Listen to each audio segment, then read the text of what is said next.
Selamat pagi untuk anak-anak kelas 7. Kita bertemu kembali dalam pelajaran kita mengenai perangkat keras. Tapi kali ini kita bahas bagaimana komputer itu bekerja atau bagaimana komputer itu mengelola data.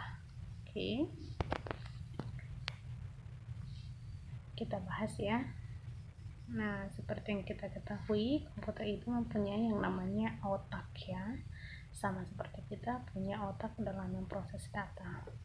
Nah, kemudian di dalam komputer itu terdapat yang namanya prosesor. Oke, yang mana prosesor itu merupakan pusat pengolahan data dan pengontrolan kerja komputer. Nah, oke, kita bahas selanjutnya. Ada yang disebut dengan mikroprosesor. Oke. Mikroprosesor ini adalah, kita lihat bagaimana lembaganya atau cara kerjanya. Yang pertama itu data di input. Nah, ada perangkat input ya, atau perangkat masukan. Ini yang sudah kita bahas minggu yang lalu. Ada mouse, ada keyboard, dan seterusnya. Ini semua perangkat input. Jadi perangkat input itu yang memasukkan data, kemudian diolahlah di dalam CPU. Nah, di dalam CPU ini terdapat tiga bagian utama di dalam CPU. Yang pertama CU ya, biasanya disebut CU yaitu control unit. Nah, control unit ini mengolah atau mengontrol kerja komputer ya. Kemudian ada ALU atau disebut dengan arithmetic logical unit. Oke, lalu ini mengolah data seperti perhitungan matematika. Dan yang ketiga ada register. Ini adalah bagian penyimpanan. Jadi ketiga komponen inilah yang paling penting di dalam pemrosesan data. CU, ALU, dan register. Nah, kemudian di bagian primary storage ya,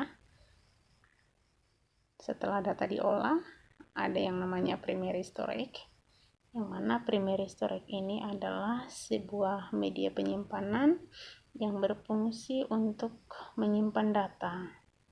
Oke, ini sering disebut dengan memori internal yang memiliki kecepatan aksesnya itu lebih cepat ya, primary storage. Dan selanjutnya ada yang disebut dengan secondary storage. Oke. Secondary storage ini kecepatannya lebih lambat ya, lebih lambat dibandingkan dari primary storage. Nah, kalau dia di primary ada di sana yang disebut dengan RAM, random access memory.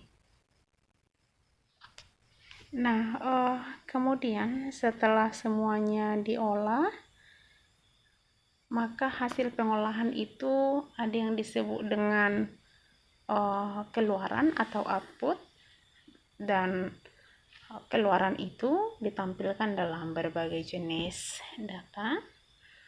Ini udah kita bahas juga minggu yang lalu. Ada yang dalam bentuk visual, kemudian ada bentuk suara, kemudian ada juga dalam bentuk media kertas ya, seperti hasil print.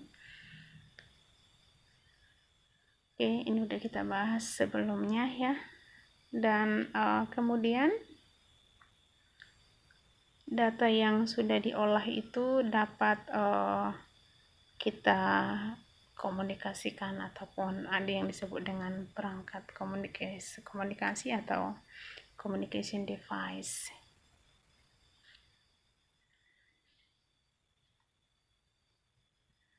Nah, ini sudah masuk ke jaringan ya. Di sini ada yang namanya kabel. Oke.